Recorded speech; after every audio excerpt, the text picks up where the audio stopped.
हरे कृष्णा गुरु जी, सभी दर्शन भक्तों को अच्छा। हरे कृष्णा। तो हमने चर्चा की थी हरे 2 दिन कृष्ण से गुरु जी, कि दंडवत प्रणाम। जपा में मन भटकने का कारण क्या है, क्यों ऐसा होता है, इसके पीछे क्या प्रयोजन होता है। उसके बाद हमने ये भी देखा था कि अच्छे जपा की व्याख्या क्या होती है। ठीक है, तो आज वापस हम उन चीज़ों पे प्रकाश डालेंगे।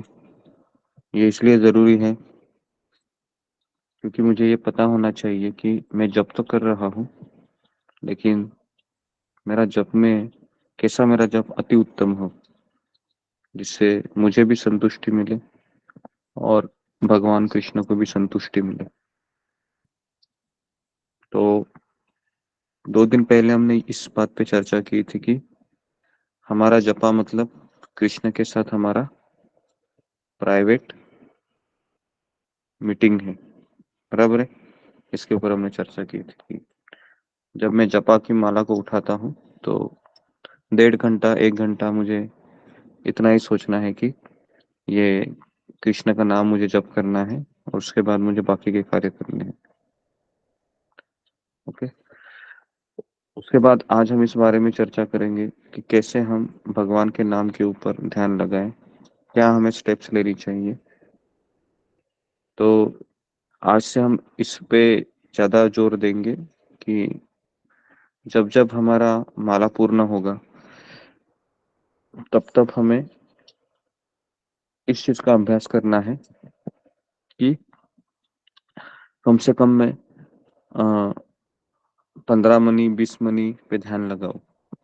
तो हम 20 मनी से शुरू करते हैं क्योंकि काफ़ी दिन हुए कि हमने 35 मनी पे हम आए थे, लेकिन हम वापस इसका अभ्यास शुरू करेंगे कि आपको अभी रिपोर्ट करना है कि 16 माला पे कितने मनी पे मेरे ध्यान किया है। कम से कम 20 बोल रहा हूँ, ज़्यादा भी कर सकते हो आप, 25 30 40 50। और हर एक माला का जप करते समय या हर एक मनी पे ध्यान देते समय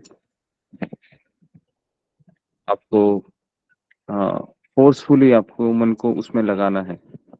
और आप देखोगे कि इसमें बहुत आपको थकान का अनुभव होगा, मानसिक थकान, शारीरिक नहीं। कि आपको उसको लगाना है, वापस मन बोलेगा बस करो, है ना। तो हमेशा युद्ध चलता रहेगा अगर आप ये करोगे तो, है ना। लेकिन युद्ध में आपको ऐसा लगेगा कि आ, मुझे बहुत आनंद आ रहा है, क्योंकि युद्ध आप कृष्ण के लिए कर रहे हैं। कृष्ण के लिए जब हम युद्ध करते हैं तो उसमें मिठास होती है, आनंद होता है। तो इसलिए ये हरे कृष्ण महामंत्र का हम जब ना उच्चारण करते हैं, हरे कृष्ण, ये हो गया। कृष्ण कृष्ण हरे हरे, ये दूसरा हो गया। हरे राम, तीसरा हो गया। राम राम हरे हरे, ये चौथा चरण हो गया। तो ये 4 चरण में आपको ध्यान लगा सकते हो आप। तो उसमें से पहला है हरे कृष्ण, ये बहुत आसान है। और तीसरा है हरे राम, ये भी आसान है। समस्या कहाँ हो जाती है? समस्या है ये दूसरे और चौथे चरण में हो जाती है, क्योंकि दूसरा चरण थोड़ा सा अलग है, कृष्ण कृष्ण हरे हरे, है ना। और चौथा चरण भी कैसा है? राम राम हरे हरे, बराबर है। तो दूसरा और चौथा चरण में आप देखोगे तो बहुत जल्दी चेंज हो जाता है ना। तो इसलिए आपको ये देखना है कि मुझे ज्यादा कहाँ पर जोर देना है। पहला और तीसरा चरण तो हरे कृष्ण, और तीसरा जो हरे राम, ये तुरंत हो जाएगा क्योंकि वही शब्द है। हरे कृष्ण भी है और नेक्स्ट टाइम भी हरे कृष्ण ही बोलना है। लेकिन तीसरे चरण में क्या हो रहा है? कृष्ण कृष्ण हरे हरे। थोड़ा सा इसमें ट्विस्ट है, क्योंकि पहले इसमें हरे कृष्ण शब्द ये 2 बार बोलना था, इसमें कृष्ण शब्द एक ही बार बोलना है। और उसके बाद हरे हरे हरे शब्द एक बार बोलना है। तो इसके लिए तुरंत परिवर्तन हो जाता है। जैसे हम हरे कृष्ण बोलते हैं, कृष्ण कृष्ण हरे हरे। तो इसके लिए वो माइंड को थोड़ा सा समय लगता है। नहीं तो ये महामंत्र बोलना आसान है, तो इस चीज का अभ्यास कीजिए कि कृष्ण कृष्ण हरे हरे और राम राम हरे हरे, इन शब्दों पे मेरा ध्यान बना रहे। और फिर हरे कृष्ण तो और हरे राम, ये 8 शब्द हैं, ये आसानी से हो सकते हैं। कृष्ण कृष्ण हरे हरे और राम राम हरे हरे, इसका ये अर्थ नहीं है कि हमको महामंत्र को टेढ़ा मेढ़ा उल्टा सीधा करना है। हमको महामंत्र को उसी लय में बोलना है, लेकिन हमें इस बात का ध्यान देना चाहिए कि कौन से चरण में मुझे ज्यादा ध्यान देना है। और इस तरीके से एटलीस्ट 20 से 25 मिनट के ऊपर ध्यान दीजिए अच्छे से 108 पे, और ये आपका 16 माला तक रहेगा। हम सबका, ठीक है।